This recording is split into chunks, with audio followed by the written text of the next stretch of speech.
जी को। भारत माता की, भारत माता की, वंदे वंदे। बहुत बहुत धन्यवाद दीप्ति जी, आपने मंच को बहुत अच्छे से जोड़ करके रखा, क्योंकि मंच के जो संचालक होते हैं उनका एक बहुत बड़ा रोल होता है प्रोग्राम में सभी को जोड़ के रखना, सबका मान सम्मान करना। पहले आपने ग्वालियर में मंच संचालन किया था, जब मैंने पहली बार आपका देखा वो भी मुझे बड़ा अच्छा लगा, और आज का मंच संचालन भी बहुत अच्छा है। मैं विशेष रूप से दिलीप अवस्थी जी को, उनके पूरे परिवार को, उनकी संस्था श्री वेदामृतम संस्थानम जयपुर फाउंडेशन को, समस्त कार्यकर्ताओं को, सभी राज्यों के संस्था के अध्यक्षों को बहुत बहुत प्रणाम करता हूं और बहुत बहुत बधाई व शुभकामनाएं देता हूं कि आपने हमको भगवान श्री कृष्ण की नगरी द्वारकाधीश में एक मंच पर, इस धार्मिक स्थल पर एकत्रित किया, और आप सभी यहाँ पर इस कार्यक्रम में उपस्थित हैं, अपना समय निकाल करके आए, उसके लिए मैं आप सभी को बहुत बहुत धन्यवाद देता हूं। तो एक बार जोरदार तालियां दिलीप अवस्थी जी के लिए, उनकी पूरी संस्था के लिए। मैं गुरुदेव डॉक्टर एच.एस. रावत जी को सादर प्रणाम करता हूं, क्योंकि मेरे गुरु भी हैं, मेरे पिता हैं, जिनसे मैंने ज्योतिष की शिक्षा ग्रहण करी। मैं मंच पर उपस्थित सभी हमारे गणमान्य अतिथि, जैसे हितेश गुरु जी, दिल्ली से एस्ट्रो राजेश शर्मा जी, अभी हमने बस्ती से बहुत अच्छा पांडे जी को सुना, उन्होंने बहुत अच्छी बातें बताई, और हमारे अपना नरेंद्र जी जो कल से हमारे साथ में हैं, बहुत अच्छा व्यक्तित्व है उनका, और सभी तमाम जिनको मैं नाम नहीं जानता हूं उन सभी को भी। दोस्तों, ज्योतिष एक प्रॉपर विज्ञान है, इसमें किसी प्रकार का किंतु परंतु नहीं है। हमारे बीच में राज जोशी, कृपा शंकर जी, राम शंकर जी भी बीच में उपस्थित हैं, कृपा राम जी, और विनोद शास्त्री जी मुंबई से। देखिए, हमारी ये शरीर 5 तत्वों से मिलकर के बना है, और इन 5 तत्वों को हम राउंड द क्लॉक हर समय बैलेंस करने का काम करते हैं। अग्नि, पृथ्वी, वायु, जल और आकाश, कोई भी एक तत्व डिस्टर्ब हो जाएगा तो वहीं से नेचर भी डिस्टर्ब होगी, वहीं से शरीर भी डिस्टर्ब होगा, और वहीं से ये नेचर अपना रुद्र रूप भी दिखाएगी। जल तत्व बढ़ेगा तो तूफान भी आएगा, सुनामी भी आएगी, बाढ़ भी आएगी, जैसे अभी दुबई में आई। अग्नि तत्व डिस्टर्ब होगा तो शरीर भी डिस्टर्ब होगा, और अग्नि के प्रकोप से गर्मी का प्रकोप भी बढ़ेगा। अच्छे ज्योतिषी को हर समय ये कोशिश करनी चाहिए कि वो उसके कमजोर ग्रहों को ताकत दे, उनको मजबूत बनाए और कमजोर ना करे। पर अगर कोई व्यक्ति कमजोर है, उसके शरीर के अंदर किसी चीज की डेफिशिएंसी है, उसको विटामिन्स कम है, प्रोटीन की कमी है, मिनरल्स की कमी है, तो उस चीज की भरपाई करनी चाहिए, ना कि उसको और कम किया जाए। अब मैं इसको जोड़ रहा हूं हमारे उपाय से। उपाय से कैसे जोड़ रहा हूं? जैसे रत्न थेरेपी से, पूजा पाठ से। अब मेरे शरीर में गुरु ग्रह से आने वाली जो किरणें हैं, जो पॉजिटिव वाइब्स हैं, अगर वो पूरी मुझ पर नहीं पहुंच पा रही, तो यानी कि गुरु का जो प्रभाव है मेरी कुंडली में, मेरे शरीर में, उसकी डेफिशिएंसी होने लगेगी। यानी कि उस बॉडी पार्ट में जिसको गुरु प्रभावित करते हैं, और गुरु जिन चीजों के कारक तत्व हैं, उनके फल में निश्चित तौर पर कमी आएगी, और कहीं ना कहीं मैं कमजोर होता हुआ चला जाऊंगा या मेरा वो पार्ट कमजोर होने लगेगा। इसका मतलब मेरे को उस पार्ट ऑफ बॉडी को ताकत देनी पड़ेगी। अगर वो कमजोर है ग्रह, मैं करना तो बहुत कुछ चाहता हूं, जैसे पिछली सरकार में देश के प्रधानमंत्री थे मनमोहन सिंह, करना चाहते हैं पर नहीं कर पाए, बोलना चाहते हैं पर नहीं बोल पाए। एक तो ये हमारे पास विचार है कि मैं देना चाहता हूं, मैं फल देना चाहता हूं पर मैं नहीं दे पा रहा, मुझे रोका हुआ है। अब गुरु है, उसकी सोच तो यही है कि वो अच्छा करेगा, तो गुरु का तो काम ही ज्ञान बांटना है। नैसर्गिक तौर पर वो शुभ है काफी ज्यादा सभी ग्रहों में। अब वो नहीं दे पा रहा क्योंकि वो किसी न किसी बुरे प्रभाव में है, किसी बुरे ग्रह की दृष्टि में है। तो ऐसी स्थिति में आप उसको ताकत दे सकते हैं, बल दे सकते हैं, आप उस ग्रह को बलवान कर सकते हैं, ना कि उसका दान करें। दान कर दिया, मैं आपके लिए लेकर के आया कि ये पकड़ो जी गिफ्ट, आपने बोल दिया हमें नहीं चाहिए।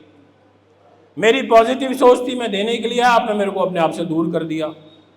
यानी कि गुरु आपको देना चाहता है, अगर धन देना चाहता है, संतान सुख देना चाहता है, आपको भाग्य देना चाहता है, आपको कैरियर देना चाहता है, आप स्त्री को पुरुष का सुख देना चाहता है, ये सारी चीजें उसके पास कुंडली के अंदर हैं, तो आप उससे उसको ग्रहण करिए। पर दे नहीं पा रहा क्योंकि कमजोर हो गया है। तो ऐसी स्थिति में आप उसका दान मत करिए, अपने आप से उसको दूर मत भगाइए, दूर मत जाने दीजिए। उसको बोलिए आइए, बिल्कुल आइए, बैठिए, आपका स्वागत है, मैं आपको पुखराज के द्वारा सम्मानित करता हूं, मैं आपके पुखराज को पहनता हूं, मैं पीले वस्त्र पहनता हूं, मैं आपकी पूजा करता हूं, मैं भगवान विष्णु के रूप में आपकी पूजा करता हूं, आप आइए विराजिए। तो उस ग्रह की पावर बढ़ने लगेगी, उसकी पावर बढ़ेगी, ऊपर से बढ़ेगी तो इस शरीर के अंदर बढ़ेगी, इस शरीर के अंदर बढ़ेगी तो वो पार्ट ऑफ बॉडी आपका मजबूत होना शुरू हो जाएगा और आप बोलोगे कि हाँ, मेरा जो खोया हुआ कॉन्फिडेंस है वो पहले से मजबूत हो गया।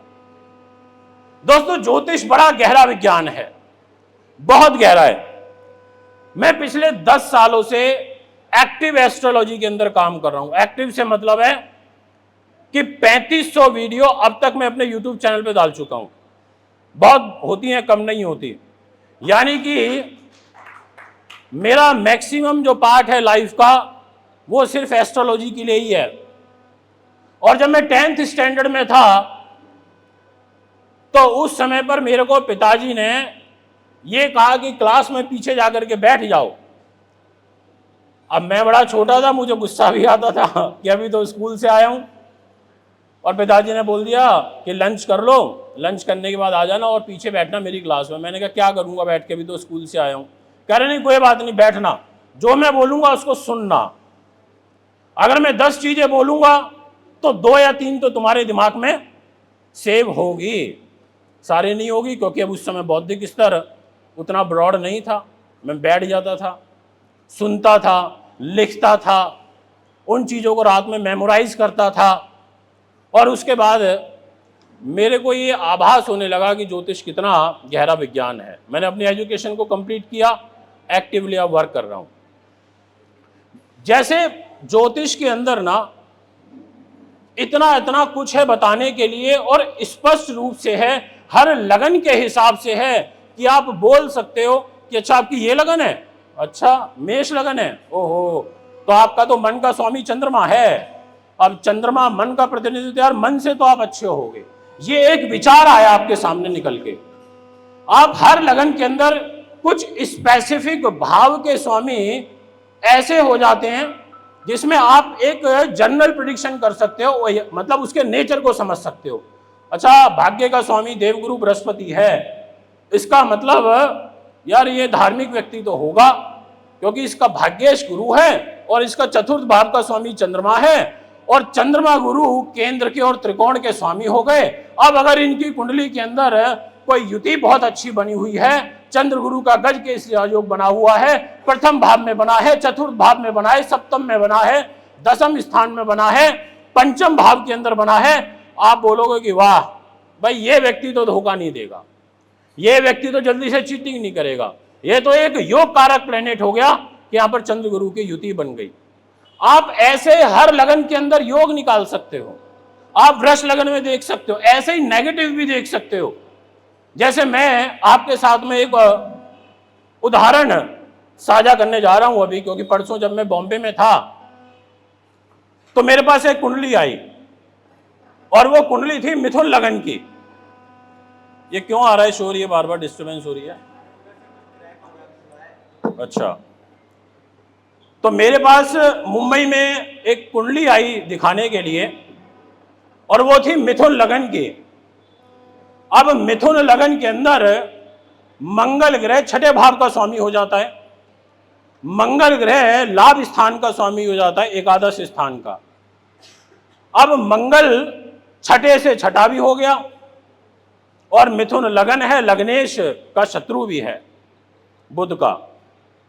मैंने कहा इसकी मिथुन लगन की कुंडली है, तो एक ये विचार निकल के आया जो कि सामान्य विचार है, उसको सामान्य से व्यवहारिक जीवन के अंदर, इस सांसारिक जीवन के अंदर जोड़ना, ये एक ज्योतिषी की कला है या उसकी नॉलेज है। मैंने कहा देखो भैया ऐसा है, छठे भाव का स्वामी मंगल है, लाभ स्थान का भी स्वामी मंगल है, पर वो छठे से छठा भी है, यानी कि यहां पर मंगल आपको अच्छा फल नहीं दे पाएगा। यहां पर मंगल कहीं ना कहीं रोग, चोट, शत्रु, बाधा, पुलिस केस, मुकदमा, अपयश, मान की हानि, इसका वो स्वामी है। यानी कि आपको इस प्रकार की जो समस्या है वो फेस करनी पड़ेगी। और मैंने कहा आपकी मेष राशि है, मेष राशि है यानी कि मंगल की ही राशि है। मैंने कहा आपकी मेष राशि के ऊपर अभी शनि ग्रह की 22 जनवरी 2023 से शनि की का प्रभाव नीच राशि के ऊपर पड़ रहा है। शनि की तीसरी दृष्टि पड़ रही है मेष राशि पर, यानी कि शनि आपकी राशि को देख रहा है। आपके मेष राशि क्या करती है? सर को रिप्रेजेंट करती है और पड़ रही है आपके लाभ स्थान में। और शनि मिथुन राशि से मिथुन लगन के हिसाब से कहां चल रहा है? भाग्य के घर में चल रहा है, अभी वर्तमान में भी चल रहा है और इस पूरे साल रहेगा। मैंने बोला शनि की तीसरी दृष्टि भाग्य में रह करके नीच की मेष राशि पर, लाभ स्थान पर है, शत्रु राशि के ऊपर है, और उसकी 10वीं दृष्टि आ रही है छठे भाव के ऊपर, रोग चोट शत्रु बाधा के घर पर, वृश्चिक राशि के ऊपर आ रही है। यानी कि मिथुन लगन के अंदर शनि ग्रह का जैसे ही भाग्य के ऊपर ट्रांजिट हुआ तो मैंने कहा इसने आपके 11th हाउस को भी प्रभावित किया, आपकी राशि जो मेष है उसको नीच को प्रभावित किया, और साथ में प्रभावित कर दिया आपके छठे भाव को, शत्रु राशि को, मंगल की राशि को। तो ऐसी स्थिति में ये शनि आपको स्वास्थ्य से वीक करेगा। ये शनि आपको पुलिस केस मुकदमे में कहीं ना कहीं उलझा सकता है, क्योंकि मैंने आपकी चंद्रमा की महादशा चल रही है, आपकी मंगल की अंतरदशा चल रही है, तो और इस दशा के अंदर आपको प्रॉब्लम आएगी। तो बोले कि पंडित जी आप तो बिल्कुल ठीक कह रहे हैं, बिल्कुल ऐसा ही हो रहा है, हमारा जो बेटा है वो इस समय जेल के अंदर है। मैंने कहा कब गया जेल में? कह रहे नवंबर के महीने में जेल के अंदर गया। मैंने कहा अच्छा, तो मैंने कहा यही तो है ग्रहों का प्रभाव। कह रहे अब कैसे क्या होगा? अब ये कैलकुलेशन आप भी कर सकते हो। मैंने देखा चंद्रमा की दशा है, मैंने देखा मंगल की अंतरदशा है, मैंने देखा कुंडली के अंदर मंगल ज्यादा मजबूत स्थिति में नहीं है, डिग्रीकली मजबूत स्थिति में नहीं है, वो मंगल 26 डिग्री का है, यानी कि वो मंगल मृत अवस्था के अंदर जा चुका है। ज्योतिष का एक नियम है, अगर आप उसको गहराई से समझोगे तो जब ग्रह 25 डिग्री से और 30 डिग्री तक चलता है और वो ग्रह अगर विषम राशि में हो, यानी कि 1, 3, 5, 7, 9 और 11, अगर इन विषम राशियों के अंदर ग्रह बैठा है और 25-26 डिग्री के आसपास है, 27 डिग्री के आसपास है, तो इसका मतलब वो मृत अवस्था में जा चुका है। अब वो खुद अपने घर को नहीं बचा पाएगा। मैंने कहा आपको इस टाइम पीरियड में दिक्कत आएगी। शनि ने आपको देखा, परेशान किया, राशि को देखा, उलझा दिया, और शनि ग्रह की एक जो सप्तम दृष्टि है वो जा रही है सिंह राशि के ऊपर, और सिंह राशि पड़ रही है तृतीय भाव में, मिथुन लग्न में तीसरे स्थान में सिंह राशि आती है। मैंने कहा दोस्त यार, मित्र बंधु, इसका होता है ये घर, और शत्रु राशि को देख रहा है, इसका मतलब आप दोस्त यारों के चक्कर में नप सकते हो, आपको दोस्त यारों से धोखा मिल सकता है, या आप गलत संगति में पड़ सकते हो, ऐसा योग है। तो बोले कि बिल्कुल एज इट इज यही हुआ हमारे साथ। कह रहे हमारे दोस्त यारों के साथ इसने लड़के ने मिल करके सट्टे वट्टे का काम करना चालू कर दिया और बैटिंग वगैरह का काम चालू कर दिया। पुलिस की रेड पड़ी, पुलिस ने उठा लिया।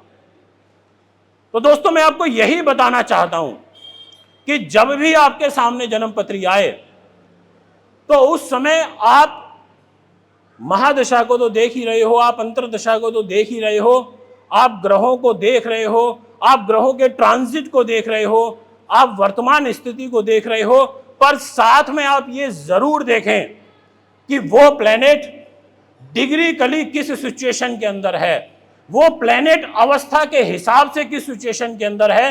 कई बार ग्रह स्वराशि का होता है पर होने के बाद भी फल नहीं दे पाता। अब ये तो मेष राशि का मंगल है, बड़ा पावरफुल है, पर ये मंगल खुद के लिए हानिकारक हो गया क्योंकि ये लग्नेश का शत्रु हो गया। ये मंगल इसलिए हानिकारक हो गया क्योंकि अंतरदशा में भी आ गया। कई बार इंसान खुद अपने पैर पे कुल्हाड़ी मार लेता है या कुल्हाड़ी में जाकर के पैर मार देता है, ऐसा भी होता है। यानी कि अवस्थाओं का प्रभाव हमारे जीवन में बहुत बड़ा है। उन्होंने बोला तो फिर अब कैसे क्या होगा? मैंने कहा रुक जाओ, निकल जाएगा ये बाहर। मैंने कहा कब निकलेगा? मैंने कहा समझ लो बस अब इसका निकलने का योग चालू होने जा रहा है। मैंने कहा कब? मैंने कहा केवल अप्रैल और मई रुक जाओ, जून से ये बाहर निकल जाएगा। कह रहे ऐसा क्यों? मैंने कहा ऐसा इसलिए क्योंकि अभी इस समय शनि ग्रह 21 डिग्री का है, यानी कि वो वृद्ध अवस्था का शनि है। कुंभ राशि के अंदर है पर वृद्ध अवस्था में है।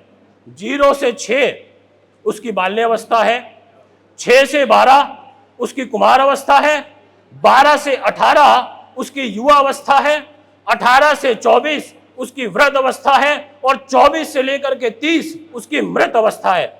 मैंने कहा उसने अपनी युवा अवस्था को पार कर दिया। ये जब युवा अवस्था के अंदर शनि था गोचर के अंदर तो उसने इसको हानि पहुंचाई। अब ये आ गया है वृद्ध के अंदर, ये अब 21 डिग्री का हो गया, धीरे धीरे और आगे बढ़ेगा तो अब इसको बेल मिल जाएगी। कह रहे और क्या कारण है? मैंने कहा और दूसरा कारण यह है कि जो मंगल राहु का, मंगल शनि का जो ट्रांजिट अभी चल रहा है वो ठीक नहीं है। मंगल राहु की युति अभी 23 तारीख से बन जाएगी अप्रैल में, 31 मई तक चलेगी। तो मंगल तो खुद ही इसके लिए मंगलकारी है, इसलिए 31 मई के बाद जैसे ये मंगल राहु की युति खत्म होगी तो मंगल इसको ताकत देगा, स्वग्रही होकर के जीवन में वापस लौटेगा। उस समय पर मंगल स्व राशि का होगा और शनि की, ध्यान से समझना इस बात को। देखिए मैं कोई बहुत अच्छा ज्योतिषी नहीं हूं, पर मैं क्योंकि वीडियोस बनाता हूं तो मैं बहुत चीजों को बारीकी से स्टडी करता हूं। मैंने कहा ये सिचुएशन बन रही है कि मंगल जैसे ही 1 जून को मेष राशि के अंदर आएगा, स्वग्रही होगा, तो शनि की नीच दृष्टि में तो तब भी होगा क्योंकि शनि तो अभी भी भाग्य स्थान पे चल रहे हैं, बट शनि की नीच दृष्टि ज्यादा हानिकारक नहीं होगी उस समय पर। और वो इसलिए नहीं होगी हानिकारक क्योंकि उस टाइम तक शनि और ज्यादा आगे डिग्री कली बढ़ चुका होगा, यानी कि वो वृद्ध अवस्था के पीक में होगा।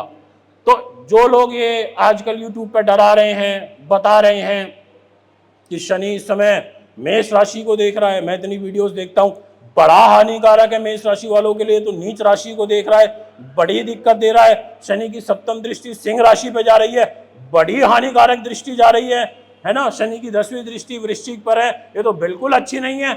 इन दृष्टियों का भी प्रभाव कम हो जाएगा और इन दृष्टियों पर जो शनि की नेगेटिव पावर्स आ रही हैं वो भी आपके लिए शांत हो जाएंगी। अब जैसे मैं हूं, मैं बूढ़ा हो जाऊं और बूढ़ा होने के बाद अपने दुश्मन को देखूं तो फर्क आएगा कि नहीं आएगा? आएगा। ये एक नेचर है, ये नेचर का थॉट है, ये एक मनुष्य की प्रकृति है, ये हमारी योनियों का प्रभाव है कि मैं जैसे जैसे अवस्था में बूढ़ा होता जाऊंगा, आगे बढ़ता चला जाऊंगा, तो मेरा दुश्मन अगर मेरे सामने बैठा है, मेरी नजर में है, पर मेरे अंदर वो जोश ही नहीं बचा, तो मैं वहां पर थोड़ा न्यूट्रल हो जाऊंगा, शांत हो जाऊंगा। तो मेरी जो दृष्टि है उसका भी प्रभाव शांत हो जाएगा। तो इसलिए मैंने अभी आपके उदाहरण से समझाने की कोशिश करी, और उसका मूल कारण मेरा यही था कि मैं आपको ये समझा पाऊँ कि जीवन के अंदर जब भी हमारे को प्रेडिक्शन करना है तो ये चीज़ों को आधार अवश्य मानना चाहिए। अब मैंने कहा दूसरी चीज़, अभी वर्तमान की ग्रह स्थिति को अगर हम देखें, ये तो हुई खाली शनि की बात। अब देवगुरु बृहस्पति का ट्रांजिट हो जाएगा। अब देवगुरु बृहस्पति 1 मई को जब राशि परिवर्तन करेंगे तो वृषभ राशि में जाएंगे। अब वृषभ राशि में शत्रु के घर में गोचर करेंगे। अब इस घर में बैठ करके पर इनकी जो दृष्टियां होंगी वो कहीं ना कहीं शुभ राशियों पर आ रही हैं। उसमें से एक दृष्टि इनकी ऐसी होगी सप्तम, जो अपने मित्र की राशि पर आ रही है, तो ये यहाँ पर आपको रिलीफ भी देंगे, ये आपको उच्च अभिलाषी भी बनाएंगे, यहाँ आपको महत्वाकांक्षी भी बनाएंगे, आपको अच्छा व्यक्तित्व भी देंगे, आपकी स्मरण शक्ति को भी बढ़ाएंगे। ऐसा भी है कि यहाँ पर योग निकल के आएगा। तो दोस्तों, जब भी आप कुंडलियों का प्रेडिक्शन करो तो देखने के लिए तो बहुत कुछ है, चार्ट है हमारे, बहुत सारे लोग चार्ट्स के अंदर जाते हैं, बहुत ज़्यादा डीपली चीज़ों को रिसर्च करते हैं। बट आप सबसे पहले ये देखो कि जो बड़े ग्रहों का ट्रांजिट है, वो बड़े ग्रहों का ट्रांजिट के साथ में बनने वाली युतियां वो आपके लिए कैसी हैं, उसके आधार पर आप उस व्यक्ति के 40 दिन 42 दिन तय कर सकते हो। उसके आधार पर आप बता सकते हो कि भाई ऐसा होगा। जैसे अभी सूर्य उच्च का है, फिलहाल अभी सूर्य उच्च का हो गया, मेष राशि के अंदर हो गया, पर यह कुछ राशियों के लिए हानिकारक भी हो गया। अबे मेष राशि में जैसे ही सूर्य उच्च का हुआ तो सूर्य पेट का, आंखों का, हड्डियों का, हृदय का कारक होता है। अब कुछ राशियों के लिए जिस घर में उच्च का होगा वहां लाभ देगा, जैसे मीन लगन वालों के लिए सेकंड हाउस में उच्च का होगा, तो ये पैसा तो देगा आपको। और ये पैसा कब तक देगा? ये पैसा आपको तब तक देगा जब तक ये अपनी उच्च डिग्रियों तक है। जैसे ही अपनी उच्च की डिग्रियों को पार कर जाएगा, उसके बाद इसके जो फल हैं उसमें कमी आ जाएगी, या ये कह सकते हैं फिर ये फल देने लगेगा मित्र राशि का। कौन सी राशि का देने लगेगा? मित्र राशि का। जैसे अभी शनि कुंभ राशि में है, उच्च राशि में अगर कोई ग्रह बैठा है तो उसका फल 100% होता है। कोई ग्रह मूल त्रिकोण राशि के अंदर बैठा है तो उसका जो फल है वो 80% तक बहुत बढ़िया होता है। अब अगर कोई ग्रह स्वयं राशि का होकर के बैठा है, उसका फल 60% तक होता है। कोई ग्रह मित्र राशि के अंदर बैठा है तो उसका फल लगभग 35 से 40% के आसपास होता है। अब कोई ग्रह शत्रु राशि के अंदर बैठा है तो वो वहां पर नुकसान कर देता है, पीड़ा पहुंचा देता है। यानी कि अभी शनि कुंभ राशि में है। बहुत से लोग ये प्रेडिक्शन कर रहे हैं कि शनि कुंभ राशि के अंदर आ गए हैं और स्वयं ग्रही हो गए। क्या बात है, स्वयं राशि के शनि तो बहुत जबरदस्त व्यक्ति को चमकाते हैं, बड़ा ऊपर उठाते हैं। लास्ट ईयर से प्रेडिक्शन कर रहे हैं यूट्यूब के ऊपर कि 22 जनवरी को शनि स्वयं राशि में कुंभ में आ गए हैं। पर आप ये देखिए कि शनि ग्रह स्वयं राशि का फल नहीं दे रहे। शनि ग्रह ने 0 डिग्री से लेकर के और 20 डिग्री तक मूल त्रिकोण राशि का फल दिया। बताइए अगर मैं गलत बोल रहा हूं तो, क्योंकि वो 0 से लेकर के और 20 डिग्री तक तो मूल त्रिकोण में होता है। अब जब उसने 20 डिग्री को पार किया तो वो स्वयं राशि का फल दे रहा है। तो यानी कि जब तक वो 20 डिग्री में रहा, मूल त्रिकोण राशि का फल देता रहा, वो आपको 80% तक फल देता रहा, चाहे वो अच्छा फल था चाहे वो बुरा फल था।